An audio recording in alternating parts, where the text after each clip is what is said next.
That was amazing. Thank you for that beautiful piece of poetry there. Hello, everyone. I am LRock617, back again on the GDQ stage, this time with some X-Men Arcade. First of all, I'd like to introduce my couch. First, we have my Simpsons co-op partner, darkalexandr. Howdy, everybody. Fellow Konami beat-em-up runner himself. I have a fellow 1cc'er of this game, Dumpling. Hello. And RGL teammate and longtime friend, Cypher. LRock. Say. Glad y'all could join me today. So hope everything's looking okay so far. This here is the PS3 digital download of X-Men Arcade. Released back in 2010. I believe it only lasted on the store for only like 3 years before it was delisted, but I still have it available to me and I'm going to show it off for you all today. So to get away from practice here, we're gonna go back to the first stage, playing the Japanese ROM. This is actually important for move list purposes, and I'll go over that over the course of the run. We're gonna be running on the default difficulty, and because all of you so generously donated towards the incentive to raise it to 6-player, we're gonna be playing on 6-player cab here. And for those who are probably looking for a character donation incentive, I'm really sorry. I put a lot of work into this leading up to my submission, and as much as I love characters like Dazzler and Colossus, they're just not as reliable as Aurora. So we're gonna go ahead and pick Storm at 3, 2, 1, go. Yeah, woo, yeah. All right, so first thing we have with Storm. Storm has incredible range on pretty much everything she does. You're gonna see that here with these Sentinels. Sentinels are fairly easy to deal with in the first couple stages. They only take 3 hits. These giant hulking red enemies, I actually don't know their names, so I just call them Samuses because they bear a resemblance to Samus Aran. They take twice as many hits to take down, but nothing too threatening either. Once you get them knocked down, you can do OTG hits to make sure you get them finished off. You're gonna be seeing a lot of that too, because it's impossible to kill them with 1 knockdown unless you use a mutant power, and we're not really here for that. Trying to save those.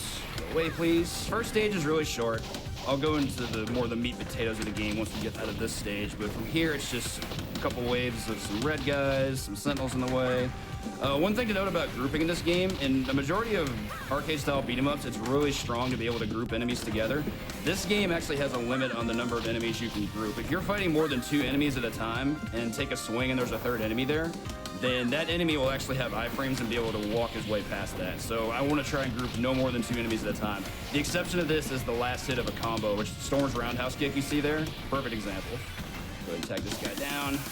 That'll take us to our first boss. See, really short first stage. Also, shout out to that police cruiser, the real MVP. So Pyro is pretty simple. Low health on a boss. I didn't want to hit him with that dive, though. Only has 5 cycles of hits, but he's really annoying because he likes to jump around a lot, and I'm not a fan of that. Oh my goodness, just hitting all the feet. Wanted to make sure I could bait something out of him. There we go. Great Easy fight. peasy lemon squeezy. Great fight. Thank you, thank you.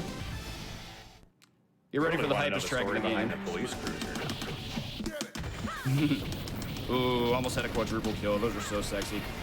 Okay, so anyway, to start explaining why I'm running the Japanese version of this game as opposed to the US version, which most players are probably familiar with. In the Japanese version of this game, each character gets 2 additional moves to add to their repertoire, except for Nightcrawler, who unfortunately only gets 1.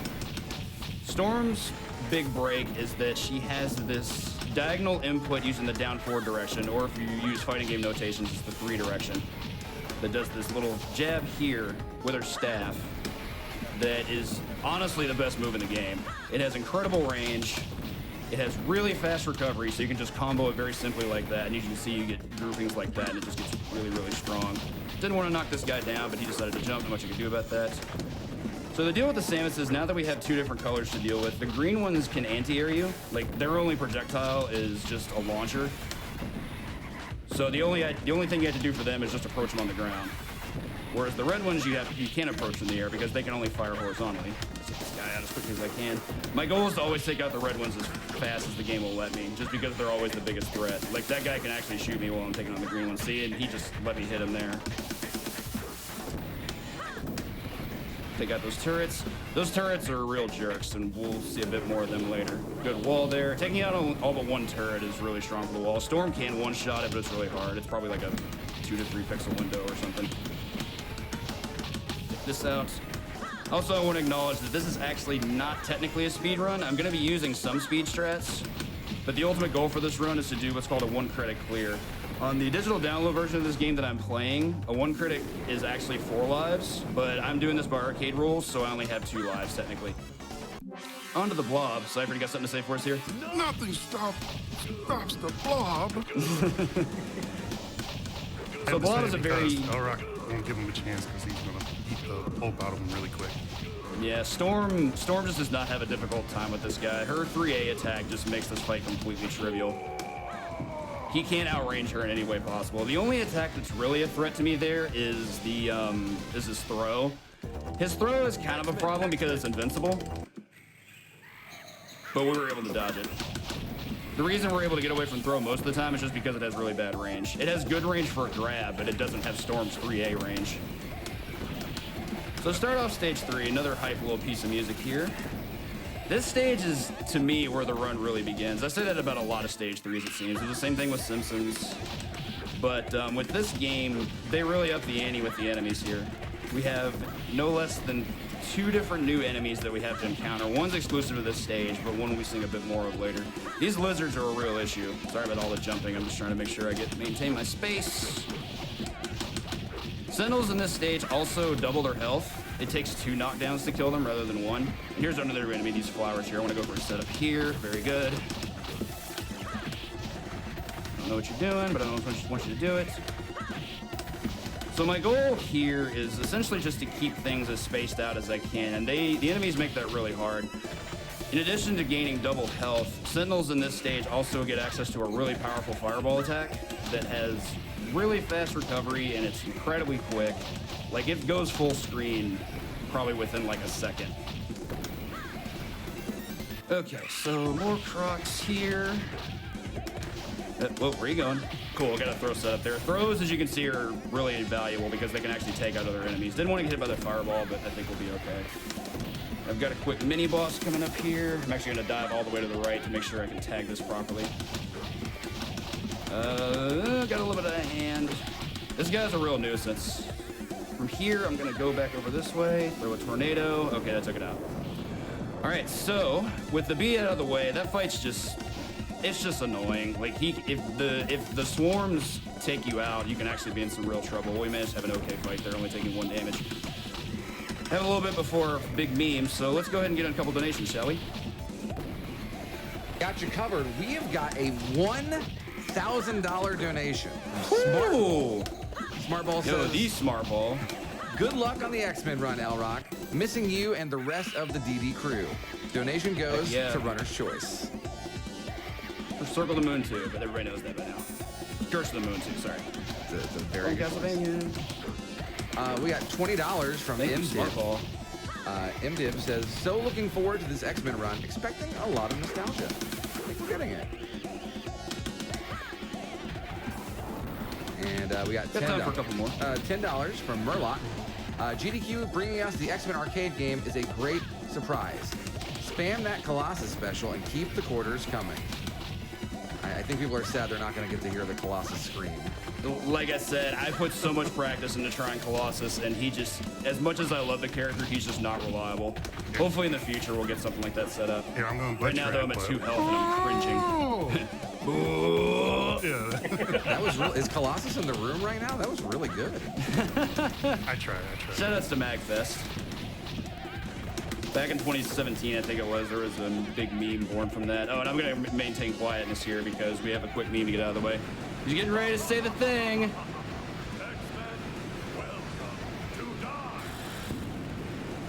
Enjoy. Applause, everyone. Let's get those claps in the chat here. A pause? Are my cats in the room? So another new enemy here. We have these, what I refer to as guppies. They could be called groundlings or just whatever. But in that case, we just took them out pretty quickly. So as hard as stage 3 is, it actually does have, in my opinion, the easiest boss. Wendigo wants to come off like a threat, but similar to Blob, we have this 3A attack that's just going to get to keep him at bay. He's going to have a really hard time getting anywhere with me having this. That was some iframes, though. That was scary. Iframes I'll explain on a later boss fight where they're a lot more relevant. With Wendigo, it's just all about spacing. You space this properly, you basically can't lose. It's a 9-cycle fight, so it's kind of long. But just remember, he wants to go to Wendy's, get his Baconator and the baked potato. Don't forget the cheese.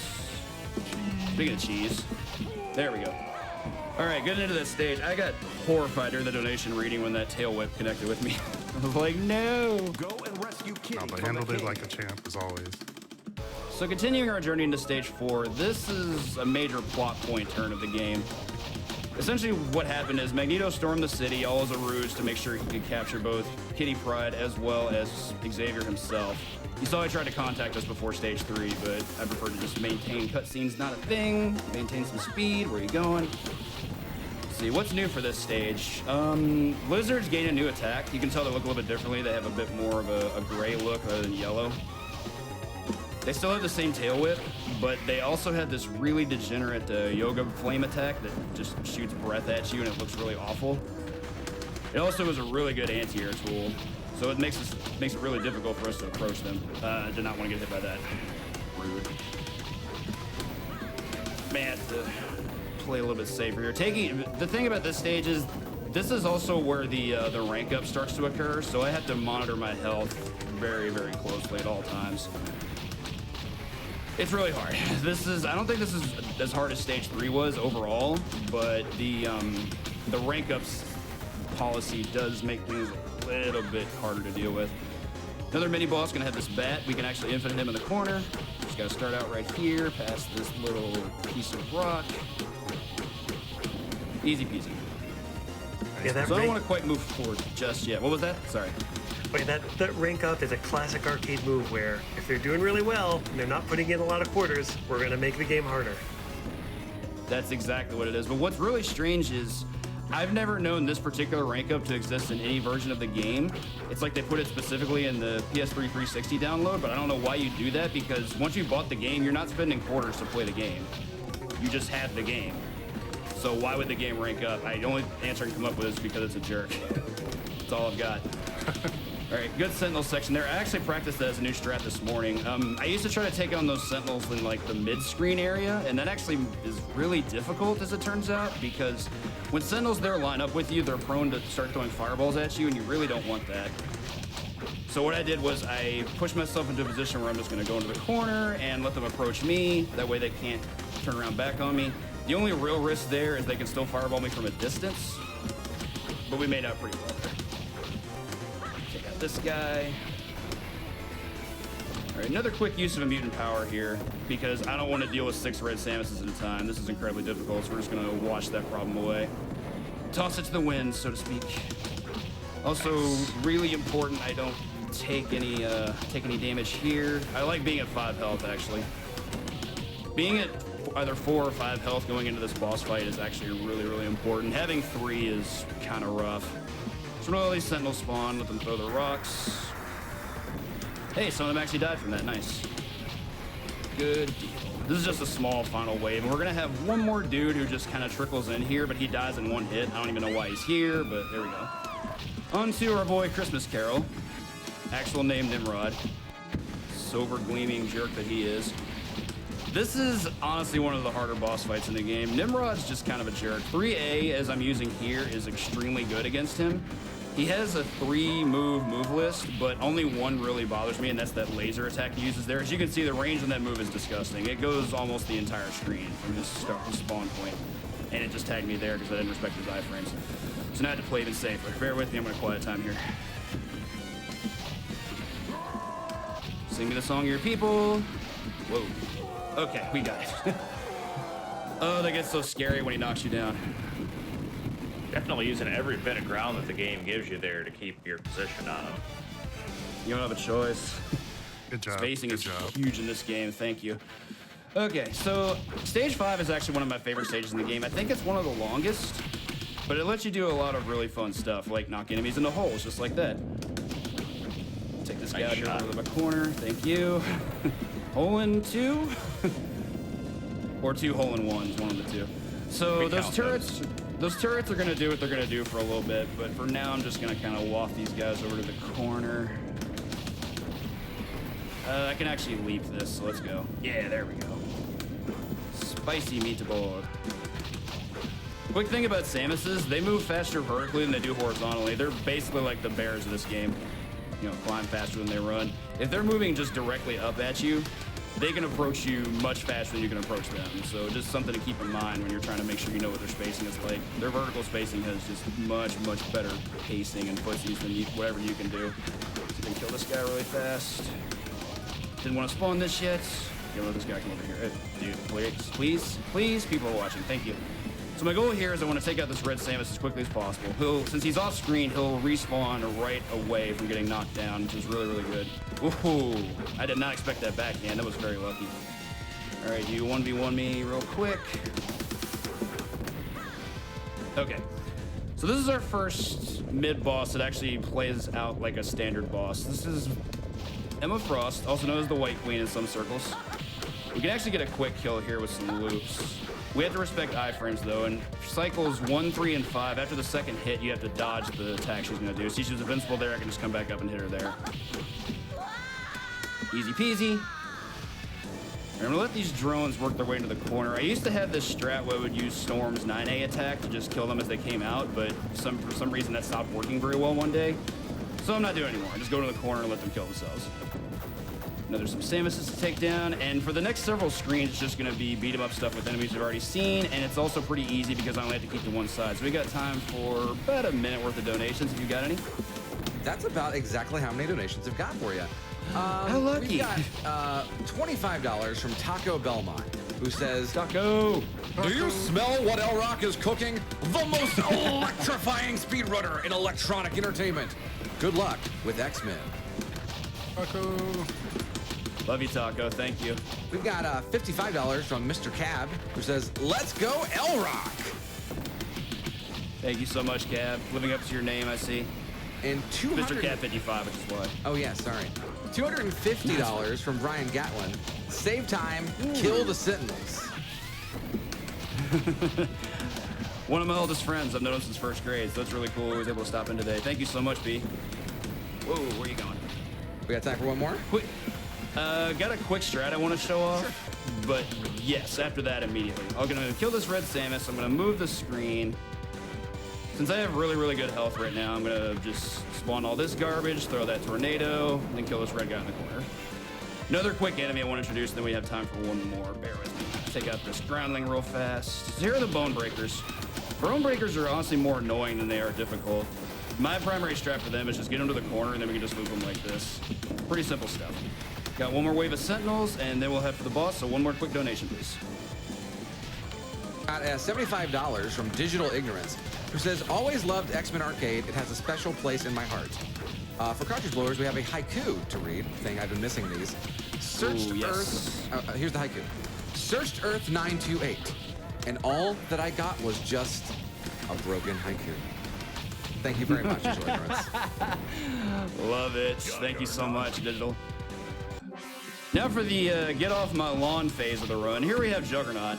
Like seriously, he yells at me. He has a gun, and he's on a stoop. All he's missing is a bottle of moonshine to just start yelling at those kids who are trying to approach his house.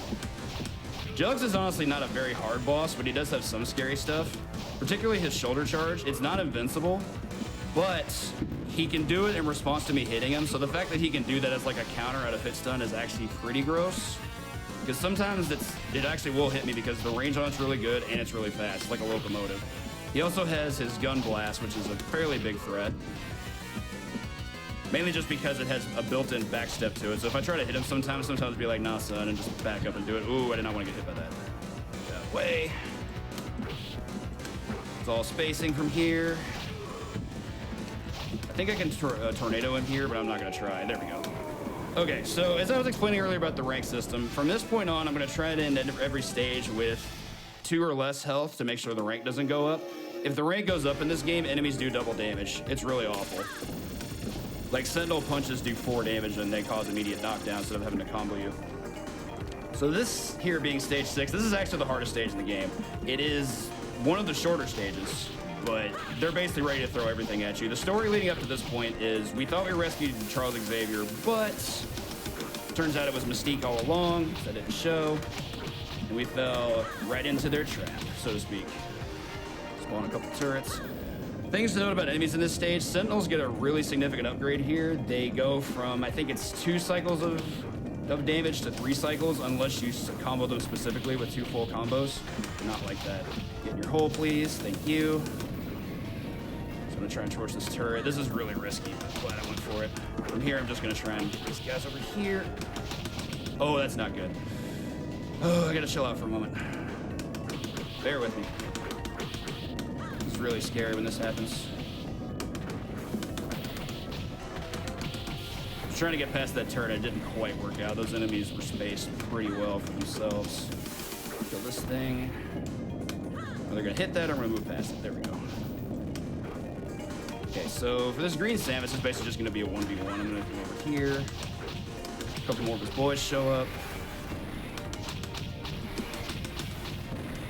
Interesting bit here. We have pyros that respawn as a basic enemy, but all we need to do is just throw out a mutant power and we're good. I think they take 3 cycles to kill each, but having to fight 5 of those things at one time is just not optimal, so I just opt not to do it. Demoted This segment's from, also tough. I'm sorry, Cyber, what was that? demoted from boss to just a regular enemy. Oh, yeah, for sure. Sorry, dump, my bad. So anyway, ooh, I'm actually amazed I was able to avoid that. Nice dodge. This segment's fairly tough. These, the Silver Sentinels tend to go pretty zone heavy in addition to their health increase. And couple that up with a red Samus, and we basically can't fight them from full screen ever, and there's like 8 of them, so some of them are going to be full screen. Another quick segment of some Bone Breakers. Get them out. Boss of this stage is, in my opinion, probably the hardest in the game, but I have learned a new quick kill strat that I'm going to try to utilize. Particularly trying to kill the first one here. Oh, I did not want to get touched by that. Okay, so the quick kill didn't quite work, but I have some other plans here. Basically, this is all about just iframes respect. Knowing what cycles you can hit them and which ones you can't. Okay, cool. Took him out. All right, very good. Whew. So anyway, how that works is those guys are a real nuisance when there's 2 of them because they can flank you, they can do double approaches. They're awful. And you have to basically know when their iframes occur to make sure you know when you're able to hit them. That was a bit of iframes, and I forgot. Fighting the last one isn't that big of a deal because there's only 1 of them. He does expand his moveset with 2 different kinds of eye lasers, but they're really inconsequential. They're really easy to dodge because they're not very fast. I am, however, going to play this safe, though, because being at 2 health means I am at risk of losing a life. I don't like him being on the left, though. Whoa, whoa, whoa, whoa, whoa, whoa. That's why. My spacing on the left side is horrible. Go away. Space this out a little bit. There we go. All right. Excellent job. Nice. Thank you. Nicely done. Thank you.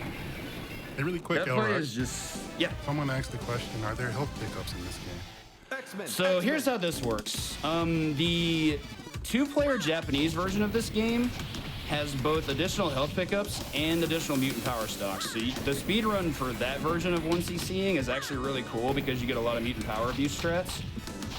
But unfortunately for the 4-player and 6-player versions, the only time you'll see additional health pickups and mutant power pickups is during a co-op run. They don't exist in solo runs. I did not want to get hit by that. So here's where we really have to bring our gumption to a turret fight. These guys are the worst. Turrets have really random movement and really random behavior, particularly in the sense that sometimes they'll pop on screen and then just not move. And that's actually really awful because that means they're going to try and anti-air me from a point-blank range, whereas diving is the best way to get in on them, and it's how I'm always going to try and approach them. Stop that, please. Got a segment of 4 of them here, so this is going to be really tough, especially when they can fire from both sides. And of course, they do really good damage. They do 2 damage on a knockdown. All right, turret's almost all gone. Got 2 left. Oh, ooh, that was not good either. There we go. Okay, so 6 health still feels okay. I've got a few Bone Breakers to take out, and we actually have time for a couple more donations if you have them before we start the boss rush. I do. I've got $250 from Sin of Luna, who says, this is one of the first years I've been able to donate, and I am beyond psyched to see X-Men, as it was one of my all-time favorite arcade games. Thank you all so much for what you're doing. Thank you, Luna. We've got $10 from one of my favorite hosts, Iggy Zig, who says, GDQ chat, welcome to donate.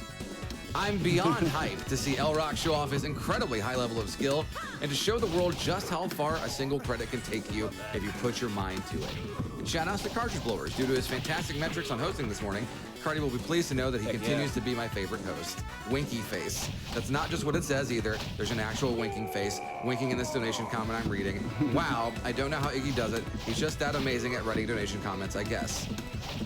That happens. So meta. Love it. Thank you for your generosity. I'll go over a quick couple things about the boss rush here. All of the bosses you have to refight here have reduced health. The strats pretty much remain the same, except for probably the Nimrod fight. That one's a bit more complicated because you don't have a wall to back them up against. I could, by all means, keep moving forward and spawn more bosses and fight more at a time, but no thanks. Just way too difficult if you want to do that. Ooh, I did not want her going back that way. Emma, please. There we go. A little bit of misbehavior there. Ooh, okay, that was some iframes I did not expect. Oh, I got out of cycle because of the back attack. That's what happened. Now I know what's up. Okay, cool. All right, so I'll explain the Nimrod refight real quick. It's essentially the same behavior as before, but I have to let him come to me this time. I can't really aggro him. So my goal is to not go beyond the red line. Just gonna keep poking him here. All we got left is Nimrod and Jugs for the last bit of the end game, so go ahead and pop up a couple more donations if you don't mind. Covered.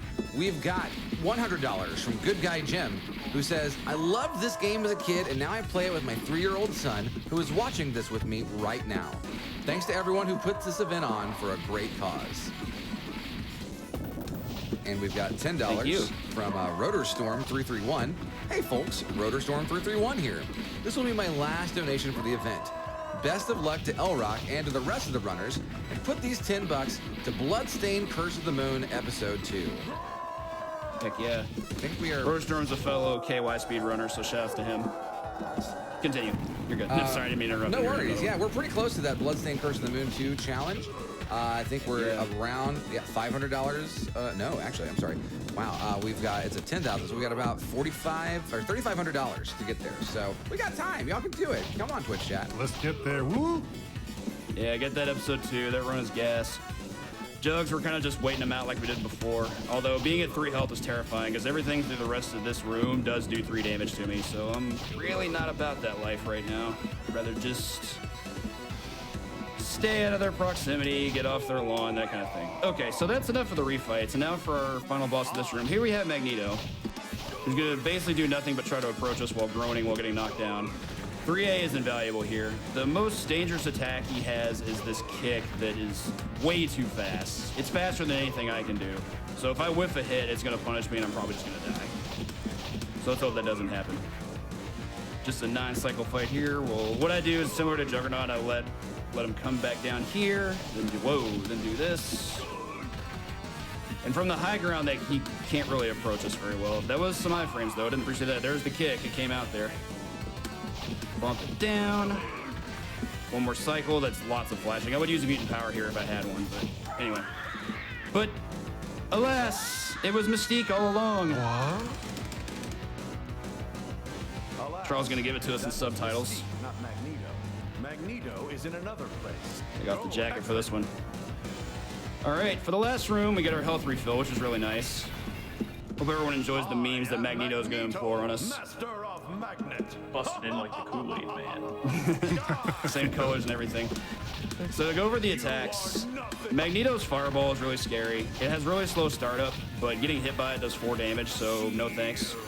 Shield is by far the most relevant attack he has. It's purely defense. I can't hit him while he's in it unless I spend a mutant power, and all that does is break it. It doesn't actually do damage. But that costs me health, so I'm not about it. 3A, very invaluable here. We'll be doing lots of this. He also has the same kick that Mystique had, which is really scary. So I'm just gonna make sure I can beat that out as much as I can. Shield's really funny, at least. He says it really, really loud. Oh. Yeah, field! That mean static plane he's got going on here. Let's see, let's come up with some memes in this run, shall we? For Magneto's Bakery, he calls it welcome to pie. Magneto buys toilet paper, he shouts welcome to fly. Shout out to Crunchy Lex for that one. That one's too strong. That was cheap. Come on, bro. Can't blame a guy for coming up and trying to hit you. See, lots of hype in chat. Love y'all. Back at McDonald's, he's like, welcome to fry. Yeah, right. Finishes his laundry. Welcome to dry. From here, though, like I said, just cycle it up and down. We're getting close to the final cycle, so I would suggest being ready on time. Not too far off now. I think we've got 2 more cycles left, so I'm just going to try to behave. Another thing to note about Magneto, he can taunt as much as he wants, and taunt is actually really good for him because he can cancel into anything, but if he starts laughing, it's a free hit. He can't cancel out of that.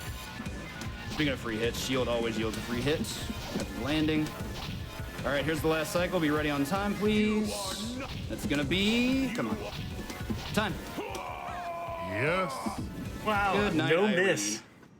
Yeah, I thought I was getting the bad runs out last night. I had 1 good run yesterday, and every other run tanked super hard. So I was like, all right, the bad runs all happened last night, my last night of practice, and we got a no miss. That was pretty sweet. Final time looks to be 28:49. 3 days ago, that would have been a PB, but my current PB in this is like a 28:17. Like, I had an insane run on, I don't remember if it was Wednesday or Thursday. Yeah, great run. Oh, and here's Jasper here to celebrate. You did it, Jasper. Hooray. He probably hates me for doing this. He wants to be in my lap. Victory celebration. Say hi to Jasper, everybody. We got Cat Cam. Thank you all so much, chat, for the GGs, and thank you as well to my awesome couch, Side, DA, and Dumple. You all are incredible. Brought the memes, brought the cheese. I love you all. And one last shout out to my nephew Reese. His 8th birthday is today. Wow, he was just hopping up in the cam, isn't he? You're such a good boy. Yes, you are. And yeah, y'all keep donating. Gonna get that end game of GDQ 2021 coming in, and y'all have a fantastic rest of your marathon. I'll be hanging out with you soon. Take care, everybody.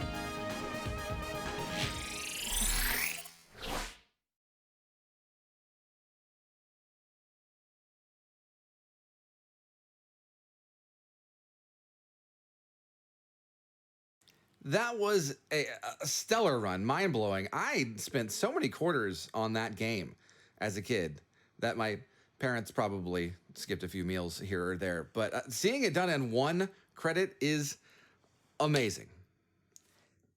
I got a couple donations for you in the meantime. We got $25 from Will Descard, who says, I'll always remember the first and only time I've ever seen the 6-man cab version of this. What an amazing technical feat, and an absolute joy to see it run at this most excellent event. Thank you so much for your generous donation. And we've got $25 from Phantom Cyrano. So glad I woke up this morning in time to catch one of my favorite runners once again doing his thing on the GDQ stage. All hail the king of beat 'em ups. Much love to LRock. This donation goes to your choice. Thank you very much.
Wanted to let you know that Awesome Games Done Quick 2021 online, powered by Twitch, is sponsored by the Yeti. The Yeti is the official merch supporter of Games Done Quick events since 2011. They've donated over $1.5 million to GDQ charities, and all profits from the AGDQ 2021 collection go straight to the Prevent Cancer Foundation. The collection's available until January 10th at midnight. You can get your order in before it's gone at www.theyetee.com. That's THEYETEE.com.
All right, everybody, welcome back to Awesome Games Done Quick 2021 online, powered by Twitch.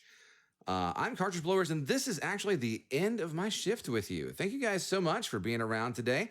I'll see you guys a little later for Super Orb Brothers.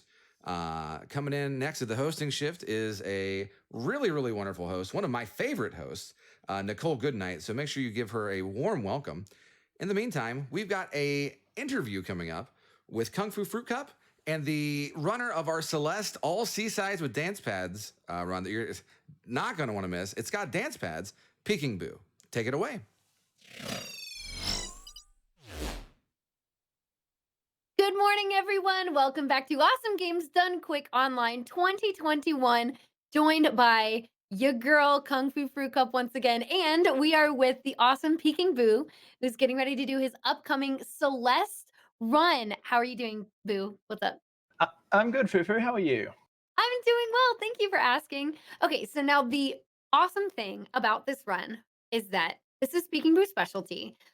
He will be doing this on a dance pad. So, how amazing. So I think the thing that I'm sure everybody would want to know is like, why a dance pad? Like, what got you into trying that out and running all these games? Yeah, sure. Why a dance pad indeed? So long ago, when I was a teenager, I got really into playing Dance Dance Revolution, and it kind of reached a point where I had to choose between whether or not I wanted to buy a car or buy an arcade machine, and I decided that the arcade machine was a more viable purchase for the future, I suppose. I Agreed. was really young. I was playing DDR a lot. I was spending a lot of money, and I just thought, you know what? We'll buy the arcade cab. That will get rid of all expenses, and that will just be that. So now I have an arcade cab, and after a number of years, I've needed to work out something new and fresh that I could do. So along came video gaming once DDR kind of got a little boring, and now here we are playing Mario, Celeste, and all sorts of other games with it. So Yeah, I know you play a huge variety of games. I'm curious about, first of all, like how you kind of get that to work. So getting all of this to work, it's pretty much like a giant computer. That's the best way to put it. So, everyone, obviously, you've got your computer at home, you've got your mouse, your keyboard. It's the same sort of thing with my DDR machine, except there's one tiny little thing. There's one tiny little difference, and it's that I have a program between my streaming computer and my DDR machine that sends all of the inputs from DDR over to my computer instead. So then any game that's running on my computer that I'm streaming from, that is that receives all of the dance pad inputs, which just come through as keyboard buttons. So when you see Celeste, you'll probably see certain prompts that tell me to press H or K or J or something like that, and that's just because those are the key. That's what each arrow basically means on the keyboard. Oh, okay, I see. That's so cool, though. So with all of these games, I know it's more than just Celeste, and you said Mario. Do you have an estimate on like how many games you're able to play / run on the dance pad? I've done well over 100 at this point. Oh my gosh! We're in triple digits now, which is a bit crazy. So it started out with Mario 3. That was the very first one that I wanted to see if I could do, and I guess I haven't really strayed too far away from platformers at all since we're doing Celeste now. But yeah, it's just been a crazy journey of trying to do a bunch of different games, a bunch of different ways, all with the dance pads, and with some of them, whether it's connecting them up to different consoles or doing different control schemes. It's been a really interesting journey to get it all set up and working. Yeah, absolutely. So with like setting all that up, or you know what I would say in terms of actual gameplay, what do you think is the most challenging game you've ever done on the dance pad? I would have to say Super Monkey Ball. Super Ooh. Monkey Ball, without a doubt, is the most challenging. If anyone that's not familiar with Super Monkey Ball, the whole game works by using using the analog stick to tilt the whole world while a ball rolls around a course, basically. And when you have arrows that aren't analog sticks, you have no control over how much the world is tilting. And Oh. so while you're playing, the whole world's just going like this. And it's very, very difficult to play. And yeah, I kind of had to mercy quit that one. Okay, I was about and to ask if you beat it. yeah, no, I've done beginner and I've done advanced, but the expert stages were where I had to call it there. But yeah, it's certainly a sight to behold, and I'm not looking forward to going back to any of the other monkey bowls anytime soon. I'm sure. But then we have Celeste, and for anybody who doesn't know, Celeste is, I mean, obviously a difficult platformer, and then you have your your normal run through, and then you have the B sides, which are even harder, and then the C sides, and that's what you're actually tackling are the C sides, which is some of the most difficult platforming. So, like, what made you choose Celeste, and then going so far as doing the C sides for this run? So Celeste, I mean, it's just a really good platformer. Like anyone that hasn't yet played Celeste, you really need to get yourself out there doing that, because it's just one of those games that is so well designed in terms of how it controls, how it's presented, and how it communicates to the player what to do. Like everyone, it's kind of one of my top games of all time as far as games that I would recommend people to play. So doing Celeste, which is a platformer, something I'm very comfortable doing already. It was just kind of thing of, okay, well, how far can I go casually? How far can I push myself to get through the game? And it kind of reached the point where I have beaten every part of Celeste now, except for the majority of the golden berries, which is doing parts of the game deathless. So I'm really, really well versed in the game. So it was just like, okay, well, let's start speed running it and see how we go on the leaderboards. So cool. That's awesome. Well, I know that we're all super looking forward to seeing this run. That is coming up next. We are going to take a few minutes to get that all set up, and then we'll be back with you. Thank you so much for chatting with me this morning, PeekingBoo. I really appreciate it. I'm so excited for your run. Thank you. Thank you. Yeah. Thanks for being with us. And yeah, best of luck to you. It's going to be awesome. So we'll be back with you in a few minutes. And thanks so much, everyone.